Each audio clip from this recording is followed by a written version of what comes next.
Olá a todos, que a graça e a paz do nosso Senhor Jesus Cristo esteja com todos vós. Hoje vamos dar continuidade ao nosso tema geral, que é tornando-se semelhante a Cristo. Nós temos falado que ah, a palavra, nós crescemos por meio da palavra, a palavra nos reflete o caráter de Jesus e o propósito de Deus é que a gente seja semelhante a Ele. Então, Jesus nos veio trazer, nos dar o exemplo. E a palavra de Deus reflete esse caráter de Jesus. Então precisamos ler a palavra, viver conforme ela nos coloca o proceder de Jesus. Falamos também que as provações nos fazem criar músculos espirituais, porque as provações nos fazem colocar em prática a nossa fé. Então as provações, como esse tempo que estamos vivendo hoje, esse tempo é uma provação, é algo que vem, que Deus permite muitas vezes na nossa vida, é algo que Deus manda muitas vezes para que a gente seja provado e passe nesse teste. Então, nós falamos, eu já falei esse tema, falando a diferença entre provação e tentação. A provação é algo que vem de Deus, é algo geral que acontece com todo mundo. Dificuldades financeiras, dificuldade no casamento, dificuldades como essa pandemia, são questões para a gente desenvolver nossa fé. A tentação já é algo que vem do diabo para nos derrubar. É algo que vem nos fazer pecar. A intenção da tentação é para que nós pequemos. Mas a tentação também pode ser vencida e também gerar um crescimento, um amadurecimento. Nos gera uma oportunidade de tomar uma decisão correta, de crescermos. Vamos ler o texto que vai estar exposto? O texto está em Tiago 1,12. Vamos ler todo mundo junto? Feliz é o homem que persevera na provação, porque depois de aprovado receberá a coroa da vida que Deus prometeu aos que o amam. Então o livro de Tiago, ele fala muito sobre isso, sobre provação e tentação. E ele diz, olha, feliz o homem que persevera, pois receberá a vida eterna, a coroa da vida. Se você ler aqui em Tiago, capítulo 1, versículo 12, diz o que? Tende por alegria passardes por várias provações. Porque a provação, depois de que se você passa a provação, isso gera perseverança, gera maturidade.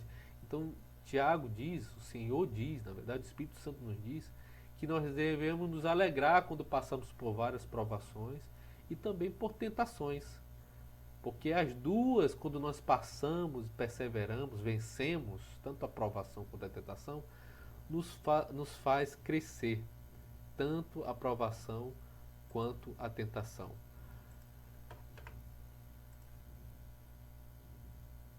Então, a aprovação é uma oportunidade para fazermos o bem. É uma oportunidade para fazermos o bem. No caminho do amadurecimento espiritual, cada tentação se torna um degrau em vez de uma pedra de tropeço. Quando você se dá conta de que é uma oportunidade tanto para fazer o bem, a coisa certa, quanto a errada. A tentação apenas apresenta uma escolha para você. Toda vez que você escolhe fazer o bem, em vez de pecar, está desenvolvendo o caráter de Cristo. Então a provação, ela é uma oportunidade para a gente. Ela é uma oportunidade. É algo que Deus permite, tanto a provação quanto a tentação, para que a gente tome a decisão correta. Tanto na provação quanto na tentação, eu posso escolher pelo lado errado, caminho errado. Na provação eu posso escolher desistir, eu posso escolher murmurar, reclamar. Na tentação eu posso escolher o pecado. Eu posso escolher pecar. Vamos abrir nossa Bíblia em Gálatas 5:22? Abra a sua Bíblia em Gálatas 5:22. Abra aí em Gálatas. Vamos ler juntos. Gálatas 5:22 e 23. Diz assim: Mas o fruto do Espírito é amor, alegria, paz, longanimidade, benignidade, bondade, fidelidade, mansidão, domínio próprio. Contra estas coisas não há lei. Então, antes de você entender sobre a questão da tentação, você precisa compreender os frutos do Espírito. Jesus é a perfeição do amor, da alegria, da paciência e de todos os outros frutos encarnados em uma única pessoa. Ter o fruto do Espírito Santo é ser semelhante a Cristo. Então essas novas qualidades são uma expansão do grande mandamento, que é amar a Deus sobre todas as coisas e o próximo como a ti mesmo, né? Jesus é a perfeição do amor, da alegria, da paciência, de todos os outros frutos encarnados em uma única só pessoa. Ter o fruto do Espírito Santo é ser semelhante a Jesus Cristo. Então, o caráter de Jesus Cristo é revelado nos frutos do Espírito Santo. Ele é revelado nesses frutos. E como então o Espírito Santo produz em sua vida esses frutos? Como o Espírito Santo produz em sua vida esses frutos? Deus desenvolve o fruto do Espírito em sua vida, permitindo que você passe por situações nas quais é tentado a exteriorizar uma característica exatamente oposta. O desenvolvimento do caráter sempre envolve uma escolha e a tentação supra a oportunidade. O que quer dizer isso? Como eu desenvolvo um fruto do Espírito? Quando eu sou tentado a fazer totalmente o inverso. Quando eu sou tentado a fazer o inverso. Como por exemplo,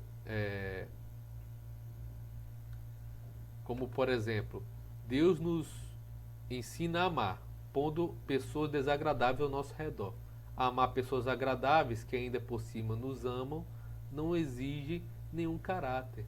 Então, como é que Deus desenvolve o fruto do Espírito? Como é que a tentação pode ser algo que nos faz crescer? Quando eu tomo a decisão correta. Como é que eu posso desenvolver o fruto do Espírito, o fruto do amor, por exemplo, da paz, da paciência, se eu não sou colocado à prova por meio de uma tentação? Então eu não posso saber que se eu amo de verdade, se eu não sou exposto a uma pessoa desagradável. Amar a quem nos ama, diz Jesus Cristo, até os ímpios fazem. Ninguém faz nada de especial quando ama alguém agradável. Deus faz a verdadeira paz desabrochar dentro de nós, não fazendo de tudo que tudo saia como planejamos, mas permitindo períodos de caos e confusão. Então eu não posso saber se eu tenho o fruto da paz se eu só vivo em situações onde tudo sai como planejado. Eu só vou saber realmente se eu desenvolvo o fruto do Espírito da paz quando eu estou no meio de uma situação difícil e eu consigo entregar, eu consigo ter paz no meu coração. Da mesma forma, a paciência é cultivada em situações nas quais somos forçados a esperar, enfrentando a tentação de nos revoltar por causa do pavio curto. Você não pode entender se você tem paciência ou não se você não é tentado a perder a paciência, né? Tem muita gente que tem um pavio muito curto, é irado, e aí às vezes nega, mas quando é colocado à prova, aí se revela. Então é uma oportunidade de fazer o bem, de revelar o fruto do Espírito, mas é uma oportunidade também de eu ver se o meu coração está com essa impaciência, com essa falta de longanimidade, né? Deus utiliza situações opostas a cada aspecto do fruto para nos permitir fazer uma escolha. Você não pode afirmar que é bom se jamais for tentado a ser mal. Não pode se dizer fiel se nunca teve a oportunidade de ser infiel. A integridade é construída ao se derrotar a tentação da desonestidade. A humildade cresce quando nos recusamos a ser arrogantes, e a resistência se desenvolve toda vez que resistimos à tentação de desistir. Cada vez que você derrota uma tentação, torna-se mais semelhante a Jesus Cristo. Então eu não posso saber se eu tenho o fruto se eu não for colocado à prova. Então a tentação é algo muito importante, é uma oportunidade muito grande que Deus nos dá. Por isso que Tiago diz, tende alegria quando passar por várias provações, várias dificuldades, porque isso nos faz crescer, nos faz amadurecer. Então, como a tentação funciona? Como a tentação funciona? Vamos lá entender essa lógica da tentação nas nossas vidas. É, É útil entender e saber que Satanás é absolutamente previsível, né? Ele tem usado as mesmas estratégias. Às vezes, uma vez uma pessoa perguntou para mim: poxa, mas Satanás não tem criatividade, né? Ele sempre usa as mesmas coisas. Estava falando para casais, né? Porque no estudo para casais a gente vê isso, percebe isso, como Satanás usa sempre as mesmas estratégias. E aí eu sempre falo assim: rapaz, em time que está se ganhando, não se muda, não se mexe. Então Satanás não vai usar outra estratégia enquanto aquelas mesmas estratégias estão dando certo. Então o problema não está em Satanás ter falta de criatividade. O problema está em nós que sempre caímos nas mesmas coisas desde o passado. Há muito tempo nós caímos. Então o Satanás ele sempre usa as mesmas estratégias, os mesmos truques desde o início, desde a criação. Todas as tentações seguem o mesmo padrão. Então, na Bíblia entendemos que a tentação segue um processo de pelo menos 4 fases, que Satanás usou desde Gênesis. Abra sua Bíblia aí em Gênesis 3. Gênesis 3. Abra aí sua Bíblia. Gênesis 3. É o relato da tentação. Gênesis 3, a partir do versículo 1. Vamos ler. Mas a serpente, mais sagaz que todos os animais selváticos que o Senhor Deus tinha feito, disse à mulher: é assim que Deus disse: não comereis de toda a árvore do jardim? Respondeu-lhe a mulher: do fruto das árvores do jardim podemos comer, mas do fruto da árvore do que está no meio do jardim, disse Deus: dele não comereis, nem tocareis nele, para que não morrais. Então a serpente disse à mulher: é certo que não morrereis. Porque Deus sabe que no dia em que dele comerdes, se vos abrirão os olhos, e como Deus sereis conhecedores do bem e do mal. Vendo a mulher que a árvore era boa para se comer, agradável aos olhos, árvore desejável para dar entendimento, tomou-lhe o fruto, comeu e deu também ao seu marido, e ele comeu. Abrindo-se então os olhos de ambos, perceberam que estavam nus, cozeram folha de figueira e fizeram cintas para si. Quando ouviram a voz do Senhor Deus, que andava no jardim pela viração do dia, esconderam-se da presença do Senhor Deus, o homem e sua mulher, por entre as árvores do jardim. Então essa estratégia que Satanás usou contra Eva é a mesma que ela usa, que o Satanás usa até hoje conosco, né? É a mesma que ele usa. Então, a primeira fase da tentação é Satanás identifica, né? Satanás identifica um desejo dentro de nós. Então ele chega com a Eva e ele pergunta: olha aqui, essa árvore, né? Essa árvore, é, foi assim que Deus disse: não podereis comer da árvore do jardim. Então ele identifica. Então no coração de todo homem tem esse desejo, essa raiz de pecado. Então o Satanás ele identificou isso e olha, e essa fruta? Porque eles poderiam comer de todas as frutas, menos daquela. Então trazia ali, de qualquer forma, algo misterioso, algo que poderia trazer uma tentação para eles. E aí a Eva, Satanás pegou essa questão no coração dela. Então pode ser um anseio pecaminoso, como o desejo de vingança ou de controlar os outros, pode ser um anseio normal e até legítimo, como o desejo de ser amado, valorizado e de sentir prazer. A tentação começa quando Satanás sugere com o pensamento que você ceda a um desejo maléfico ou realize um desejo legítimo da forma errada ou na hora errada. Tome cuidado com esses atalhos, frequentemente são tentações. Então Satanás sempre sugere, como ele sugeriu para Eva: olha, e essa fruta, por que você não come dela? Então Satanás sempre vai fazer isso. Talvez você esteja já noivo, namorando, noivo, esteja se guardando por seu esposo e ele se guardando para a esposa. Satanás vem com aquela: olha, vocês já estão quase se casando, por que vocês não têm relação? Olha, esse negócio está tão fácil aqui, por que você vai lá? Ninguém vai saber. Satanás sempre vai trazer, vai pegar algo que está dentro do seu coração e vai trazer uma tentação para você. Sempre vai trazer uma tentação. Então ela começa dentro de nós. A tentação, ela começa dentro de nós. Se você não tiver o desejo interno, a tentação não tem como atrair. A tentação sempre começa na sua mente e não na circunstância onde ela ocorre. Então, onde é que é a tentação? Ela é externa? Não, ela é interna. A tentação, ela só acontece quando já tem algo dentro de nós que pode ser um gancho para Satanás usar. Mas o que é uma coisa que eu tenho que entender? Tentação não quer dizer pecado. O fato de você ser tentado não quer dizer que você está pecando. Então, o fato de você ter algo no seu coração que o Satanás pode usar para lhe tentar não é pecado em si. O pecado é quando você pratica. A gente vai falar sobre isso. Então, só para deixar bem claro isso. Vamos abrir aí a nossa Bíblia em Marcos 7. Olha só o que diz a Bíblia. Marcos 7. Você pode abrir em Marcos 7. Marcos 7, de 21 a 23.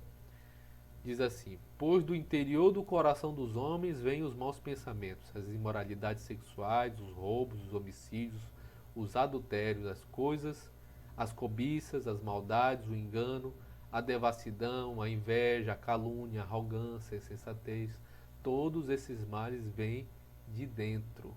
Então, a tentação é algo que vem do nosso coração. O Senhor Jesus disse: todos os desejos vêm do nosso coração, vêm de dentro, que Satanás vai lá e usa aquilo ali. Então, a primeira fase, Satanás identifica um desejo, algo que ele pode usar dentro da gente. Segunda fase é a fase da dúvida. Satanás tenta fazê-lo duvidar do que Deus disse sobre o pecado. Então, como é que ele fez com Eva? Diz: olha, não posso comer tal. Olha, ele disse que você não pode comer, certo? Que disse que você vai morrer, certamente não vai morrer. Um dia que vocês comerem, vocês serão como deuses. Então Satanás sempre coloca uma dúvida, algo assim sutil, para que a gente duvida do que Deus disse para a gente. Então ele diz: será que é mesmo errado fazer isso? Será que é mesmo errado se divorciar? Será que é mesmo errado cometer essa fraude? Será que é mesmo errado pegar isso aqui, muitas vezes do governo, algo que sempre tenta trazer uma dúvida em nossos corações para a gente fazer a gente pecar? A Bíblia diz em Hebreus 3,12: cuidado, não deixem os maus pensamentos ou as dúvidas levarem alguns de vocês a se afastar do Deus vivo. Então as dúvidas, as incredulidades, elas sempre nos afastam de Deus. Porque eu estou cedendo. Quando eu estou enfraquecendo espiritualmente. Quando as tentações de Satanás que estão vindo sobre meu coração estão me fazendo duvidar, sempre vai acontecer isso. Se eu parar muito para pensar naquilo ali, eu vou cair. Porque Satanás sempre vai colocar em xeque a palavra de Deus. A terceira fase é o engano. Satanás é incapaz de falar a verdade e é chamado o pai da mentira. Que está em João 8,44. Tudo que ele disser será falso ou nada além de uma meia verdade. Satanás oferece a mentira para substituir o que Deus já disse em sua palavra. Satanás diz: você não vai morrer, e diz lá para Eva, né? Olha, você não vai morrer. Então ele primeiro coloca uma dúvida, aí depois vem com a palavra dele. Na verdade, a palavra dele justamente traz essa dúvida, né? Você será mais esperto que Deus se você comer da fruta. Você pode se dar bem com isso. Ninguém vai saber. Ninguém vai saber. Satanás vai jogando essas mentiras. Isso vai resolver todos os seus problemas.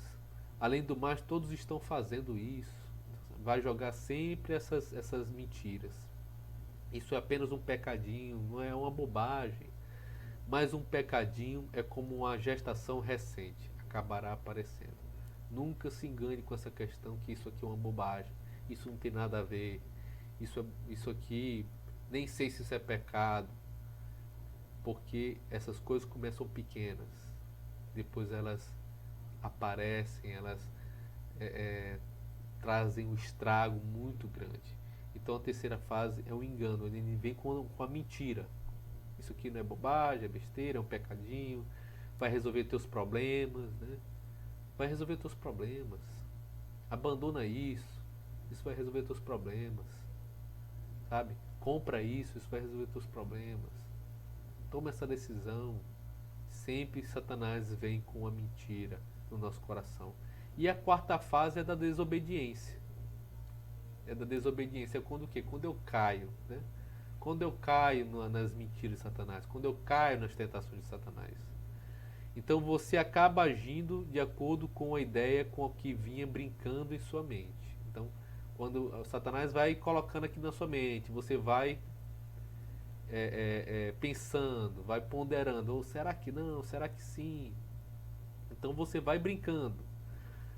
O que começou como uma ideia nasce como uma conduta. Você cede a qualquer coisa que chamar sua atenção. Então, quando você se prende demais naquilo, você tem grande chance de cair.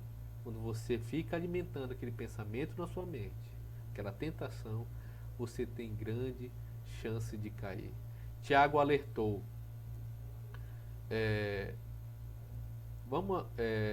Tiago 1,14. Abra aí na sua Bíblia para você ler. É melhor. Tiago 1,14. Olha só o que Tiago diz. Continuação daquele texto que lemos. Tiago 1,14.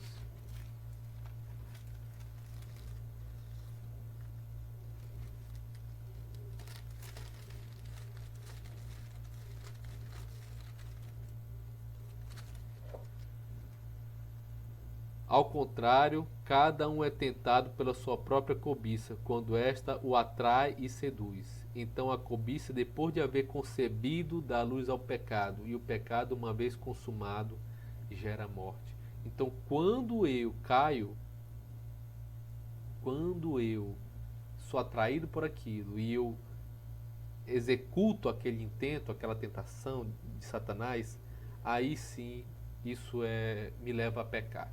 Esse é o plano do diabo para você. Esse é o plano do diabo para você e para mim. Então as tentações sempre são direcionadas nessas quatro fases. E agora, como superar a tentação? Como você pode superar essa tentação? Vamos deixar esse assunto aqui para a próxima semana, tá? Como superar a tentação. E eu quero deixar uma questão para você meditar. Que atributo do caráter de Cristo posso desenvolver derrotando a tentação mais frequente em mim? Então, primeira coisa, o Senhor lhe chamou para ser semelhante a Jesus Cristo. E esse caráter é revelado por meio dos frutos do Espírito. A graça, a salvação, os dons do Espírito, o Espírito Santo, ele é de graça, é uma graça que é nos dada. Os frutos do Espírito, ele é desenvolvido por meio do nosso relacionamento e por meio de quê? Da leitura da palavra, das provações, das tentações que me mostra onde eu estou fraco, onde eu estou fragilizado. Então, quando eu começo a colocar em prática esses frutos, né? O amor, a paciência, a longanimidade, né? A benignidade, o domínio próprio, a mansidão. Quando eu começo a colocar essas coisas em prática, eu vou desenvolvendo esse caráter. E muitas vezes eu só entendo, só percebo que eu não tenho esses atributos, esses frutos, quando eu sou tentado e caio. Então a tentação é algo, ou senão quando eu sou tentado a cometer um pecado, eu vejo que Satanás pega algo que está no meu coração, né? Eu não preciso cair naquilo, eu não preciso cair. Mas para isso eu preciso me expor à vontade de Deus e pensar sobre isso. Então, meu irmão e minha irmã, pense nisso, não caia nas tentações, nas mentiras do diabo, não caia nas propostas do diabo, porque o desejo do diabo é nos matar, é roubar e é destruir. E ele sempre vai tentar usar argumentos. Na semana que vem nós vamos falar então como derrotar, como a gente pode derrotar, superar essas tentações. Amém? Vamos orar aqui para a gente encerrar, agradecendo a Deus por tudo que Ele tem feito. Temos tentado melhorar a transmissão para que você na sua casa possa ter um momento mais propício, que facilite o máximo possível a sua adoração, o seu culto ao Senhor na sua casa, com a sua família. Então nós estamos tentando sempre melhorar. E fique firme, não deixe essa situação de estarmos longe, separados, enfraquecer e tirar a sua rotina de ter cultuar o Senhor toda semana. Não deixe de fazer os seus cultos domésticos com sua família. Domingo, por exemplo, é dia de você adorar o Senhor, de manhã, à noite. Separe esse tempo, mesmo em casa. Se reúna sua família, ouça a palavra de Deus, agradeça, ore, cante. Então, irmãos, vamos ficar firmes. Que Deus abençoe cada família e guarde e proteja. Vamos orar aqui. Senhor Deus bendito, eu quero te louvar e agradecer, porque tu tem cuidado de nós, tu tem protegido as nossas vidas, nossas famílias. E eu quero te pedir, Deus bendito, que tu venha nos trazer a consciência, o que Satanás tem usado, quais são os frutos do Espírito que precisamos desenvolver. O que Satanás tem usado, Deus bendito, para nos tentar e muitas vezes nos fazer cair em pecado. Qual é o fruto do Espírito que eu preciso desenvolver para fazer face a essas tentações, para derrotar, para nos fortalecer espiritualmente. Então abençoa cada família nesse crescimento espiritual e guarda, Deus, desse surto, desse vírus. Protege cada família. Guarda nosso estado. Abençoe e dá sabedoria aos governantes, que eles possam tomar as melhores decisões pensando no povo. Esse é o nosso pedido. Em nome de Jesus. Amém. Deus abençoe, irmãos. Fiquem na paz do Senhor Jesus Cristo.